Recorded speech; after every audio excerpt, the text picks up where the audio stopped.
ছোট থেকে বড়, বড় থেকে ছোট, যুবক থেকে বৃদ্ধ, এক কথায় রান্না করতে কি সংসার পর্যন্ত প্রত্যেকটা মানুষের চিন্তা চেতনা গবেষণা কিভাবে আমি দুনিয়ার মধ্যে শান্তিতে বসবাস করতে পারি।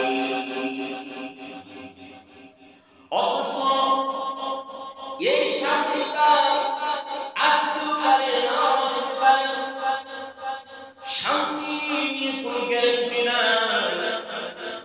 কিন্তু মহান আল্লাহ যে বলে দিয়েছে কুল্লু নাফসিন যায়িকাতুল মাউত, প্রত্যেকটা প্রাণী মৃত্যুবরণ করতেই হবে। মৃত্যু তোমাকে গ্রাস করবে, তুমি যেখানেই থাকো না কেন মৃত্যুটা তোমার কাছে আসবে আসবে। আর যখন আসবে তখন কোন সিরিয়ালের মেনটেন করবে না, সিরিয়াল ছাড়াই আল্লাহ মৃত্যু নামক শরবতের পেয়ালা প্রত্যেকটা মানুষকে পান করতে হবে। সেজন্য রাসূল করিম সাল্লাল্লাহু আলাইহি ওয়াসাল্লাম বলেন আকসিরু হাদিহি লাযাতিল মাউত, তোমরা মৃত্যুকে বেশি বেশি করে স্মরণ করো, তোমরা মৃত্যুকে বেশি বেশি করে স্মরণ করো। যখন তোমরা মৃত্যুকে স্মরণ করবে তখন তোমাদের অবস্থাটা এমন হবে কাটবে, তোমাদের অবস্থা এমন হবে কাটবে যে তোমরা ঈমানের মধ্যে বসবাস করবে। ইন্নাল্লাহা ওয়া মালাইকাতাহু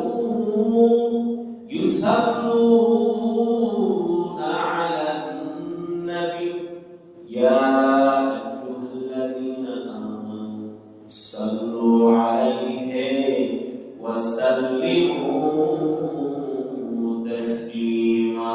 বালাগাল উলা কামালিহি কাশফাত তুজা বিজামালিহি হাসনাত জামিউ খিসালিহি সাল্লু আলাইহি ওয়া আলিহি লা ইলাহা ইল্লাল্লাহ।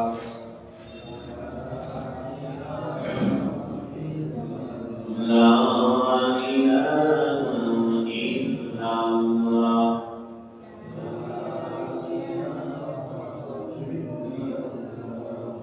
লা ইলাহা ইল্লাল্লাহ।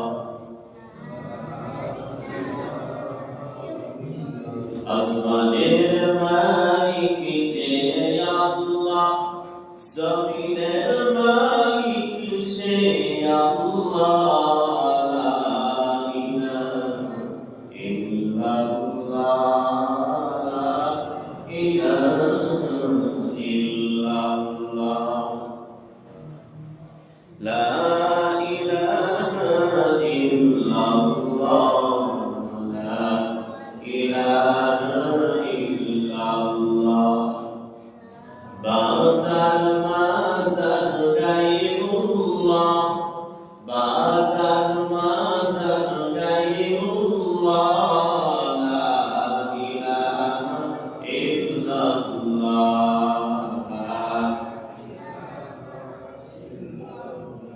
লা ইলাহা ইল্লাল্লাহ। ये दिल तो दिल नहीं है, ये दिल तो दिल नहीं है, जिस दिल में जिक्र नहीं। ला इलाहा इल्लल्लाह।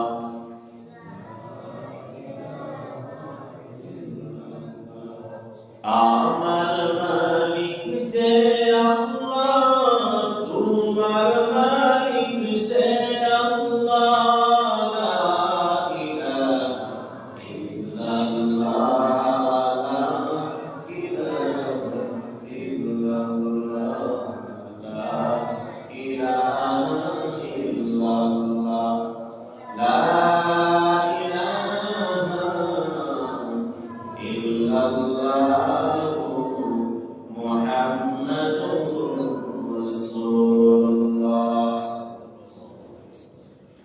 আল্লাহ পাকের দরবারে লাখো কোটি শুকরিয়া ও সুজুদ যে আল্লাহ রাব্বুল আলামিন আমাকে আপনাকে দুনিয়া জাহান্নাম থেকে মুক্ত করে ফিতনা ফাসাদ থেকে বাঁচাই করে বেহেশতি বাগান জান্নাতি পরিবেশে আশা এবং কষ্ট তার পাশাপাশি কোরআন হাদিস ভিত্তিক আলোচনা করা এবং শোনার যে তৌফিক দিয়েছেন সেজন্য আমরা আমাদের অন্তরের অন্তরস্থল থেকে হৃদয়ের সব ভালোবাসা জানাই জবানের শর্মিন্দাকে পরিহার করে কালিমাতুশ শুকর আদায় করে আলহামদুলিল্লাহ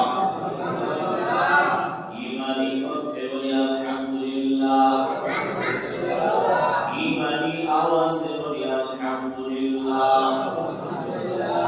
সমস্ত প্রশংসার মালিককে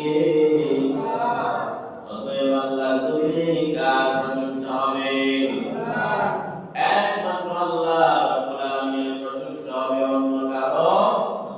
অন্য কারো নয় একমাত্র প্রশংসার যোগ্য কে আল্লাহ না মানুষ হ্যাঁ আমরা তো মানুষের প্রশংসা পাঁচটা গাড়ি প্রশংসা না যদি প্রশংসা করি এই প্রশংসাটা সাময়িক সময়ের জন্য অস্থায়ী চিরস্থায়ী নয় তাহলে চিরস্থায়ী প্রশংসা মালিকে পৃথিবীর মধ্যে মানুষের সবচেয়ে মূল্যবান সম্পদ হলো ঈমান পৃথিবীর মধ্যে সবচেয়ে মানুষের মূল্যবান সম্পদ হলো ঈমান একজন ঈমানদারের মর্যাদা আল্লাহর কাছে এত বেশি যার বর্ণনা করে শেষ কখনো করা যাবে না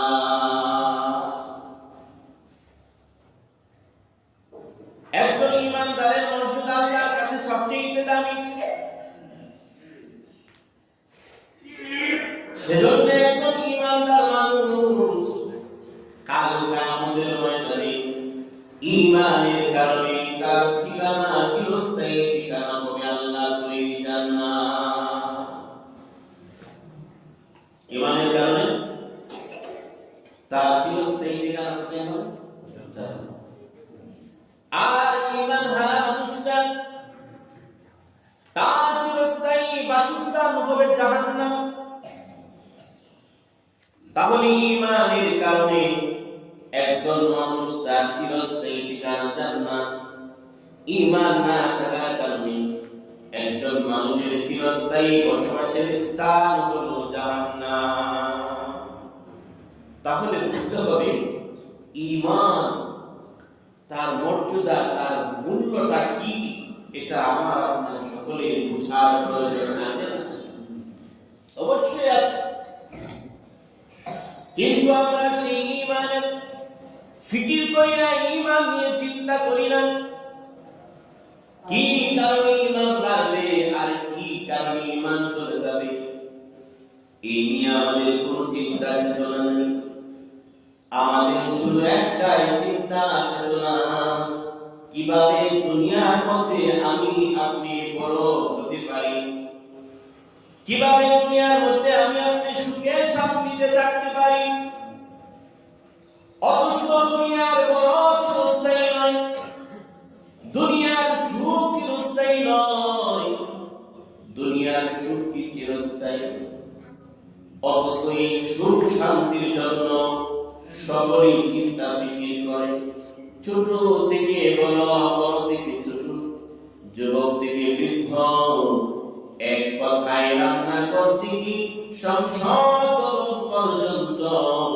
প্রত্যেকটা মানুষের চিন্তা চেতনা গবেষণা কিভাবে আমি দুনিয়ার মধ্যে শান্তিতে বসবাস করতে পারি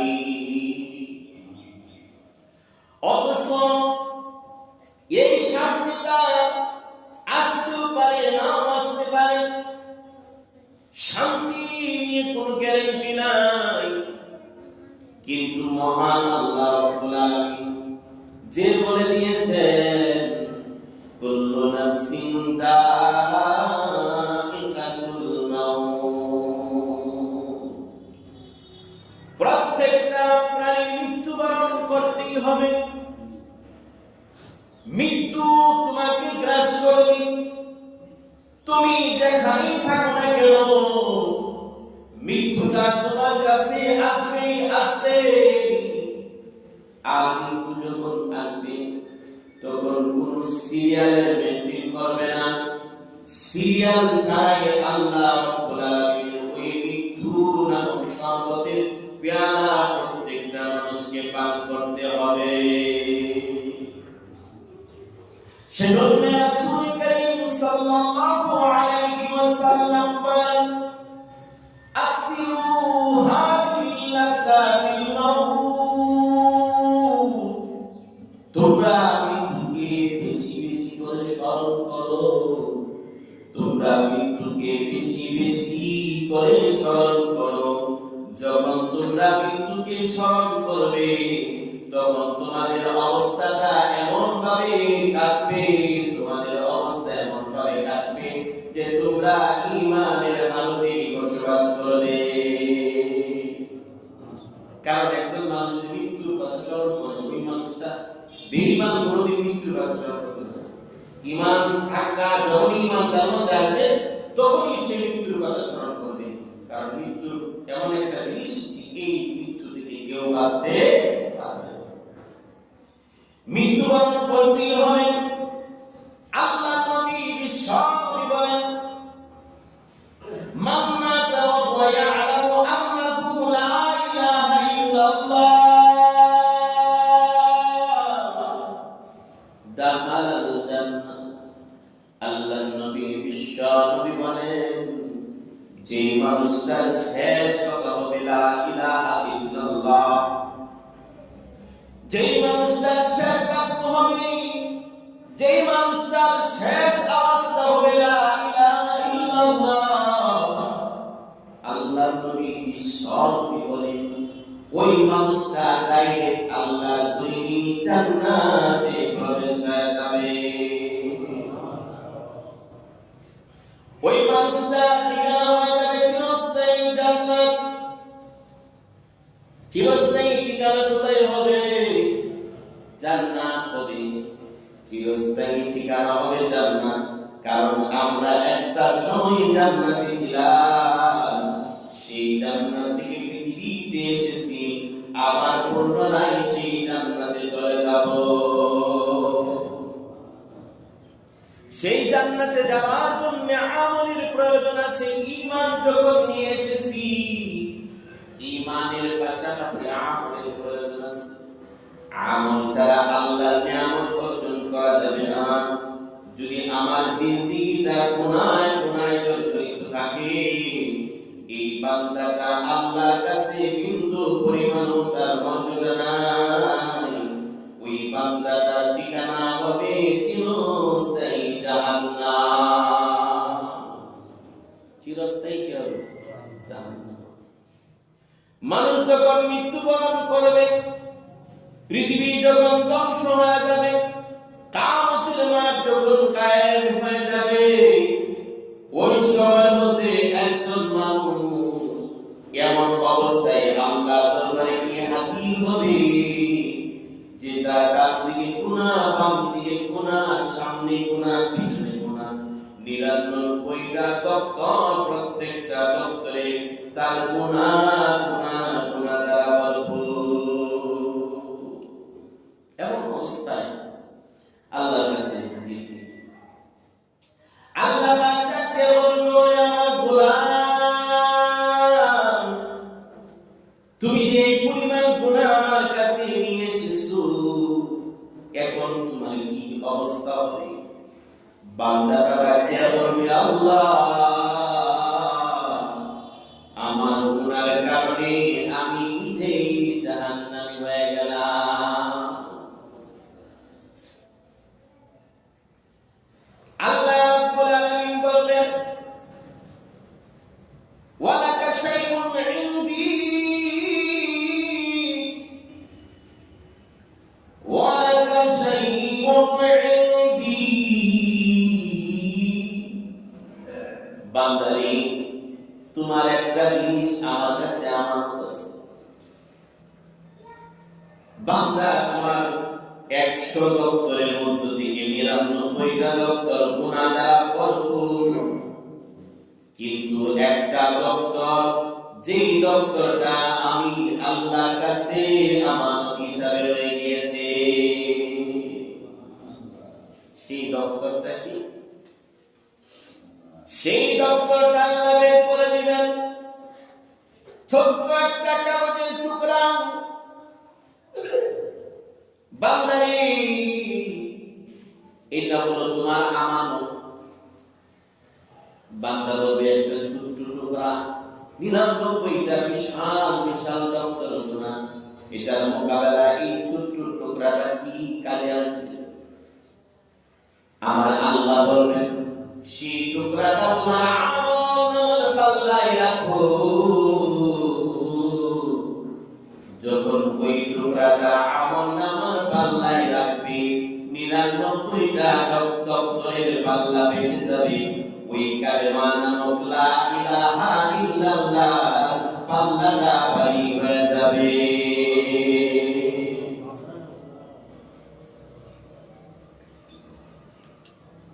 আল্লাহ রাব্বুল আলামিন ওই কালেমার বদৌলতে ওই মানুষটার চিরস্থায়ী ঠিকানা কোথায় করে দিবেন? একটু জোরে বলো। তার চিরস্থায়ী ঠিকানা হয়ে যাবে জান্নাত। আর যদি এই আমলনামাটাও না থাকে, এই কালেমা নামক দৌলত যদি আমার নাও না থাকে, তাহলে আমার চিরস্থায়ী ঠিকানা হবে জাহান্নাম। সেজন্য ঈমানের বড় দাম। ঈমান একটা মূল্যবান সম্পদ। ওই ঈমান এত বড় মূল্যবান সম্পদ যে ঈমানের কারণে একজন মানুষ জান্নাতি হয়, চিরস্থায়ী ঠিকানা আল্লাহর মেহমান হয়ে থাকে। আর ওই ঈমান না থাকার কারণে চিরস্থায়ী বাসস্থান তার জাহান্নাম হয়ে যায়। ওই কিয়ামতের ময়দানে আল্লাহ রাব্বুল আলামিন কিছু কয়েকদল মানুষের প্রতি আল্লাহ তাআলার কোনো রহমতের দৃষ্টি থাকবে না। আল্লাহ রাব্বুল আলামিন কুরআনুল কারীমের মধ্যে বলেন, তাদের সাথে আমি কথা পর্যন্ত বলবো না। লা ইউকাল্লিমুহুমুল্লাহু ওয়া লা ইয়ানজুরু ইলাইহিম ইয়াওমাল কিয়ামাতি ওয়া লা ইউযাক্কিহিম ওয়া লাহুম আযাবুন আলীম। আল্লাহ বলেন, লা ইউকাল্লিমুহুমুল্লাহ, তার সাথে কোনো কথা বলবো না। ওয়ালা ইয়ানজুরু ইলাইহিম, তার দিকে আমি দেখবো না। ইয়াউমাল কিয়ামাতি, কিয়ামতের ময়দানে। ওয়ালা ইউযাক্কিহিম, তাকে পবিত্রতা আমি করব না, তাকে গুনাহ থেকে পবিত্র করব না। ওয়ালাহুম আযাবুন আলীম, আমার আযাব বড় কঠিন আযাব। কাদের সাথে আল্লাহ কথা বলবে না, কাদেরকে কাদের দিকে আল্লাহ লক্ষ্য করবে না, দেখবেন না, কাদেরকে আল্লাহ পবিত্র করবেন না। এক নম্বর হলো শাইখুজ জানি। এক নম্বর হলো শাইখুজ জানি, যেই বৃদ্ধ অবস্থায় যৌবন শক্তি সব কিছু চলে গেছে, এরপর ওই মানুষটা জিনা করার জন্য ব্যস্ত হয়ে থাকে। এরকম শাইখুজ জানি, যে মানুষটা যৌবন চলে গেছে, শরীরের শক্তি চলে গেছে, এরপরেও সে কি করে? জিনা করে। আছে না এরকম মানুষ? সমাজের মধ্যে এরকম বৃদ্ধ নাই? অবশ্যই আছে। তাদের সাথে আল্লাহ কথা বলবেন না, তাদের দিকে আল্লাহ নজর করবেন না, তাদেরকে আল্লাহ গুনাহ থেকে পবিত্র করবেন না, তাদেরকে আল্লাহ তাআলা কঠিন আযাবের মধ্যে গ্রেফতার করবেন। দ্বিতীয় নম্বর হলো মালাকুস জালিম, যেই বাদশা, যেই নেতা সমাজের মানুষের উপর জুলুম নির্যাতন করবে, ক্ষমতার কারণে, ক্ষমতার প্রভাবে, টাকার গরমে, শক্তির গরমে, অর্থের গরমে যেই নেতা, যেই বাদশা সমাজের মানুষের উপর জুলুম নির্যাতন করবে, মানুষের উপর জুলুম নির্যাতনের স্টিমুলার চালিয়ে রাখবে, ওই মানুষটার দিকে কাল কিয়ামতের ময়দানে আল্লাহ রাব্বুল আলামিন তার সাথে কোনো কথা বলবেন না, তার দিকে দৃষ্টিপাতও করবেন না, তাকে আল্লাহর দয়া দ্বারাও পবিত্র করবেন না। তৃতীয় নম্বর হইল ওই অহংকারী, যেই মানুষটা তার হায়াতের জিন্দেগিতে অহংকার করেছে, অহংকারের কারণে, হিংসার কারণে সমাজের মানুষ তার সাথে কথাবার্তা পর্যন্ত বলতে পারে না, অথচ সে সমাজের একজন নেতা মানুষ, অথচ সমাজের মধ্যে সে একজন বড় ধনী মানুষ, অথচ সমাজের মধ্যে একজন মাতবর মানুষ, কিন্তু তার হিংসা এই পরিমাণ, যে হিংসার কারণে, যে অহংকারের কারণে সাধারণ মানুষ তার কাছ থেকে পর্যন্ত রেহাই পায় না। আছে না সমাজের মধ্যে হিংসা, যে অহংকার, অনামিকা, যে কারণে মানুষ তার কাছে ভিড়তে পারে না, হক জিনিসটা তার কাছে প্রকাশ করতে পারে না।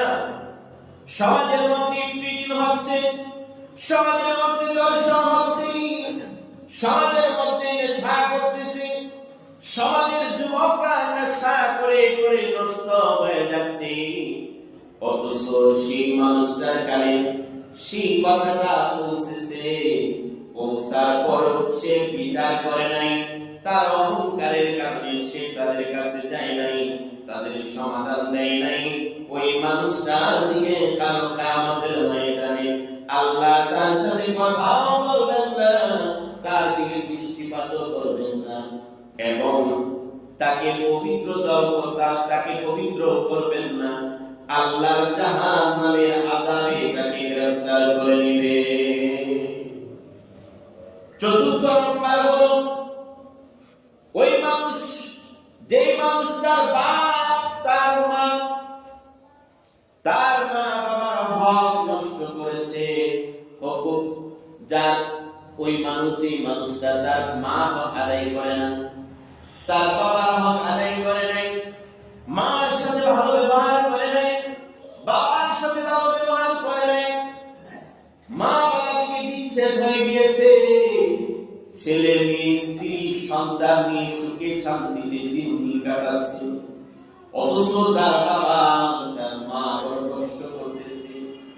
যে বাবা তাকে এমন অবস্থায় তাকে লালন পালন করেছে, নিজের মুখে খাবার না দিয়ে তার মুখে খাবার দিয়েছে, নিজে নতুন জামা না পরিধান করে তার সন্তানকে নতুন জামা পরিয়েছে, নিজে নতুন ফল না খেয়ে তার সন্তানের মুখে নতুন ফল দিয়েছে, এখন সে অর্থ কামায়, এখন সে অনেক শিক্ষিত হয়ে গিয়েছে, ছেলে মেয়ে স্ত্রী নিয়ে সুখে শান্তিতে এসির ভিতর বসবাস করে, অথচ তার মা বাবা বড় কষ্টে জিন্দেগি কাটাচ্ছে।